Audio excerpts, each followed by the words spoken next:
the civilization that worshipped death and conquered time, ancient Egypt. In 1922, a British archaeologist named Howard Carter, after years of failure and a dwindling budget that his sponsor was about to cut off entirely, finally found a set of stone steps buried in the sand of the Valley of the Kings. He had been searching for a tomb that historians believed had probably already been looted, like nearly every other tomb in the valley. He expected to find another empty chamber. Another disappointment. Instead, when he broke through a sealed doorway and held a candle up to the gap, peering into the darkness beyond, his sponsor asked him a simple question. "Can you see anything?" Carter's answer became one of the most famous sentences in the history of archaeology. "Yes." Wonderful things. What he had found was the tomb of Tutankhamun, a minor pharaoh who had died young and been almost completely erased from official history, sealed and untouched for over 3,000 years. Gold, jewels, furniture, chariots. A solid gold death mask that has become, arguably, the single most recognizable artifact from the ancient world. A boy king, forgotten by history for 3 millennia, suddenly became one of the most famous human beings who had ever lived. This is what Egypt does. It reaches across 30 centuries and grabs you by the throat. Welcome to Sera History. I'm your host. Episode 14. Today we talk about ancient Egypt, a civilization that lasted, in some form, for roughly 3,000 years. Longer than the time separating us from Julius Caesar. A civilization so obsessed with death that it accidentally became one of history's great masters of permanence, of memory, of meaning. To understand Egypt, you first have to understand a river. The Nile is unlike almost any other river on Earth. Most rivers flow toward civilization from the mountains. The Nile flows north, from the highlands of East Africa, through one of the most brutal deserts on the planet, and out into the Mediterranean Sea. And every single year, with a regularity so precise that Egyptians built their entire calendar and their entire religious worldview around it, the Nile flooded. The flood, called the inundation, would rise each summer, fed by monsoon rains thousands of miles to the south, and spread across the narrow strip of land on either side of the river. When the water receded, it left behind a thick layer of black, mineral-rich silt. This silt was extraordinarily fertile. It allowed the Egyptians to grow enormous surpluses of grain in a landscape that, just a few miles away in either direction, was lifeless desert. This single geographic fact explains almost everything that follows. A predictable, generous, life-giving river surrounded by deadly, uninhabitable desert created a civilization that was, for most of its history, remarkably stable, remarkably wealthy, and remarkably insulated from outside invasion. The desert was Egypt's wall. The Nile was Egypt's god, its economy, and its highway, all at once. The ancient Egyptians called their land Kemet, the Black Land, referring to that fertile silt. They called the surrounding desert Deshret, the Red Land. Life and death, fertility and barrenness, sitting side by side, every single day, visible from anywhere you stood. It is no surprise that a civilization living constantly between these two extremes developed such a profound, sophisticated relationship with the concept of death. Egyptian civilization as we understand it began to crystallize around 3100 BC, when a ruler traditionally known as Narmer unified Upper Egypt, the southern Nile Valley, with Lower Egypt, the northern delta region where the river fans out before reaching the Mediterranean. This unification is often depicted on an artifact called the Narmer Palette, one of the earliest surviving examples of organized political symbolism in human history, showing a king wearing the combined crowns of both regions, smashing the head of an enemy. From this unification emerged the office of pharaoh, a word that actually comes from a phrase meaning great house, originally referring to the royal palace itself before becoming a title for the ruler. The pharaoh was not simply a king. He was considered a living god, the embodiment of the god Horus while alive, destined to become Osiris, lord of the afterlife, upon death. He was the intermediary between the divine realm and the human one, responsible for maintaining a cosmic principle the Egyptians called Ma'at, a concept roughly translating to truth, balance, order, and justice.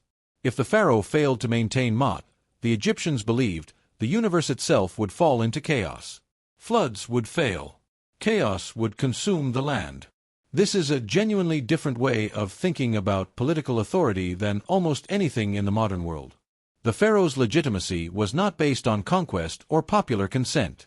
It was cosmological. He existed to hold the universe together. Egyptian history is conventionally divided by historians into several major periods. The Old Kingdom, roughly 2700 to 2200 BC, is the age of the Great Pyramids. The Middle Kingdom, roughly 2050 to 1700 BC, is often considered a classical golden age of literature and art. The New Kingdom, roughly 1550 to 1070 BC, is the age of empire, of warrior pharaohs, of Egypt at its most powerful and expansive. Between these periods were what historians call intermediate periods, eras of fragmentation, civil war, and weakened central authority. Let's talk about the pyramids, because they deserve to be talked about properly, not as a mystery, but as one of the most extraordinary engineering and organizational achievements in human history. The Great Pyramid of Giza was built for the pharaoh Khufu around 2560 BC. It originally stood about 481 feet tall, making it the tallest man-made structure on Earth for almost 4,000 years, a record unbroken until the construction of Lincoln Cathedral in England in the 14th century. It is built from approximately 2.3 million blocks of stone, most weighing between 2.5 and 15 tons, with some interior blocks weighing significantly more. The precision of its construction remains genuinely remarkable. Its base is almost perfectly square, with sides differing by mere inches across a structure spanning over 750 feet. It is aligned to the cardinal directions with an accuracy that modern surveying confirms is within a small fraction of a degree. How did they do this without modern technology? This is where popular culture loves to introduce aliens, lost civilizations, or impossible ancient technology. The actual answer, based on extensive archaeological evidence including the discovery of workers' villages, tool marks, ramps, and even ancient logbooks, is something arguably more impressive. Organization. The pyramids were not built by slaves, despite the popular myth.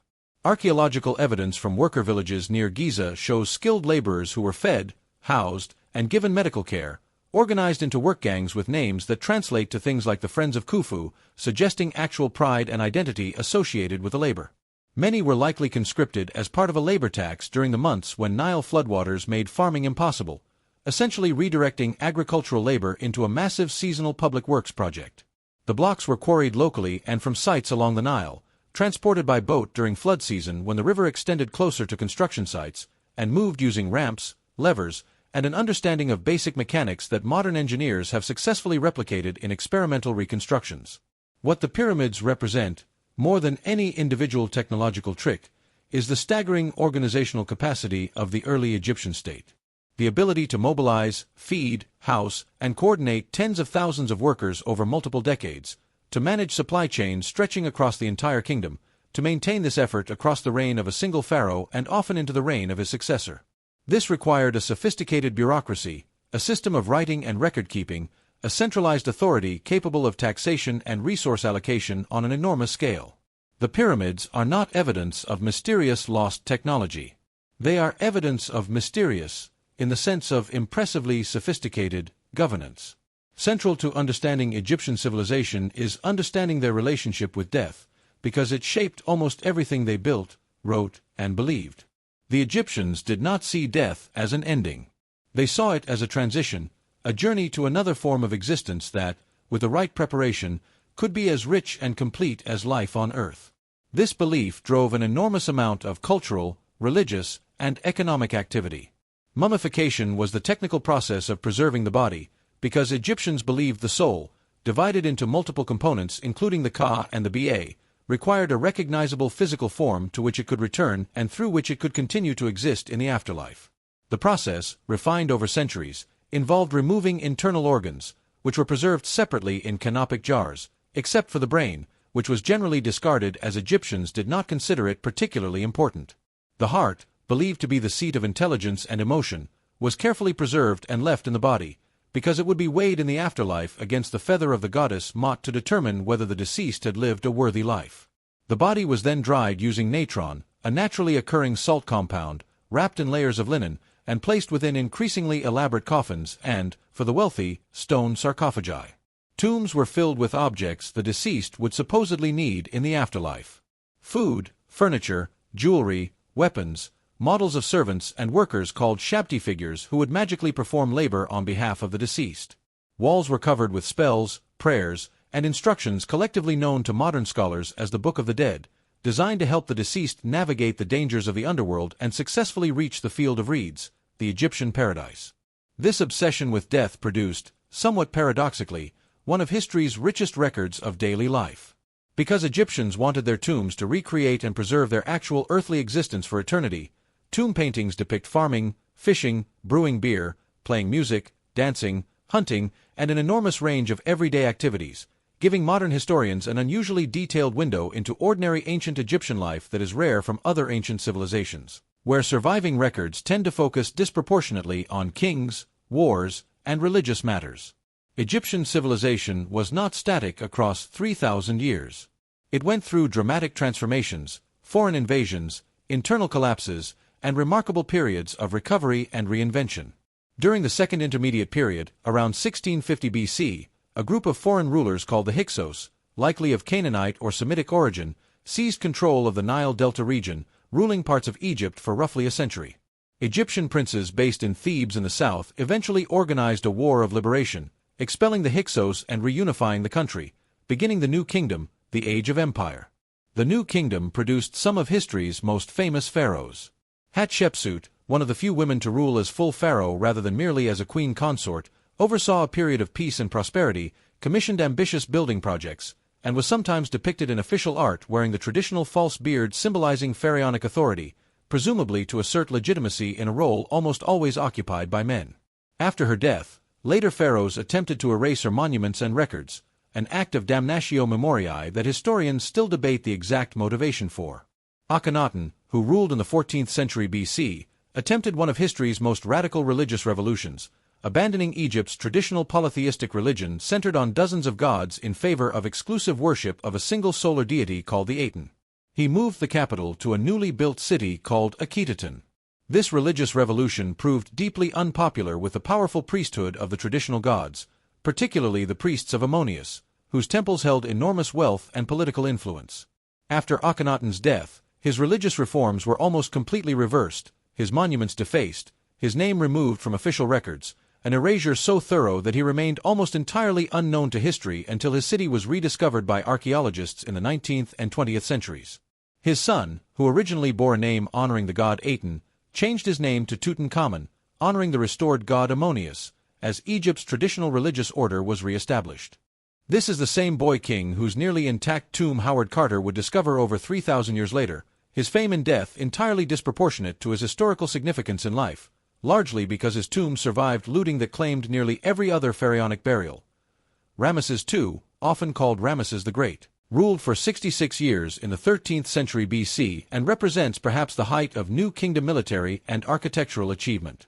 He fought the Hittite Empire to a standstill at the Battle of Kadesh, one of the largest chariot battles in ancient history, and later negotiated what may be history's earliest surviving peace treaty, a copy of which exists on a clay tablet displayed today at the United Nations headquarters, an extraordinary thread connecting ancient diplomacy to the modern international order. Ramesses commissioned monuments on an enormous scale, including the temples at Abu Simbel, carved directly into a mountainside, with colossal seated statues of himself 66 feet tall flanking the entrance. Egyptian civilization gradually declined in relative power during the first millennium BC, facing invasions and periods of foreign rule by Libyans, Nubians, and Assyrians, before being conquered by the Persian Empire in 525 BC. In 332 BC, Alexander the Great conquered Egypt as part of his broader campaign against the Persian Empire, and Egyptians, who had grown weary of Persian rule, largely welcomed him as a liberator.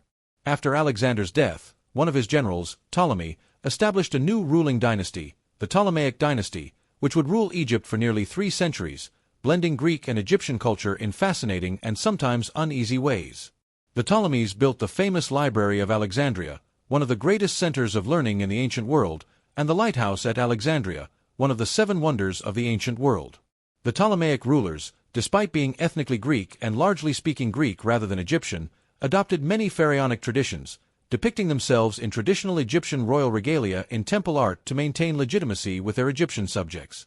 The last ruler of this dynasty, and the last pharaoh to rule an independent Egypt, was Cleopatra VII, whose political alliances with Julius Caesar and later Mark Antony, and whose eventual defeat alongside Antony by the future Roman Emperor Augustus, we discussed in our earlier episode on Rome. With Cleopatra's death in 30 BC, Egypt became a province of the Roman Empire, ending 3,000 years of pharaonic rule. Though Egyptian religious and cultural traditions persisted, gradually transforming and blending with Greco-Roman and eventually Christian influences over the following centuries. So what is Egypt's true legacy, beyond the gold masks and the pyramids that draw millions of tourists every year? Egypt gave the world one of the earliest and most sophisticated writing systems, hieroglyphics, used for over 3,000 years before gradually falling out of use and becoming, eventually, a complete mystery to later civilizations. The knowledge of how to read hieroglyphics was lost for over 1,000 years after the decline of ancient Egyptian religious practice, until a French scholar named Jean-François Champollion finally deciphered the script in 1822, using the Rosetta Stone, an artifact bearing the same text in hieroglyphics, a simplified Egyptian script called Demotic and Ancient Greek, discovered by French soldiers during Napoleon's invasion of Egypt in 1799. Egypt developed sophisticated mathematics, capable of calculating areas, volumes, and the kind of geometric precision required to build perfectly aligned pyramids. It developed one of the earliest effective calendars, based on the predictable cycles of the Nile flood and astronomical observation, dividing the year into 12 months of 30 days each, plus 5 additional days, a system that influenced calendars used by later civilizations including, eventually, our own.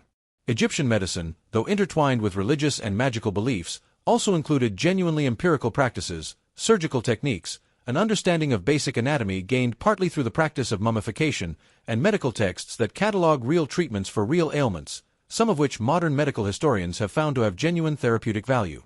And perhaps most profoundly, Egypt gave the world a particular relationship with the concept of permanence itself.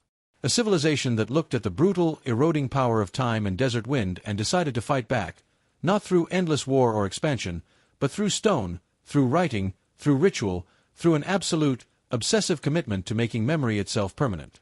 It largely worked. We are still talking about Egyptian pharaohs more than 3,000 years after their deaths. We still recognize the faces carved onto their tombs, still read the spells they believed would guide them into eternity, still stand in awe before structures they built using nothing but copper tools, ropes, wooden sledges, and an almost unimaginable degree of organizational discipline.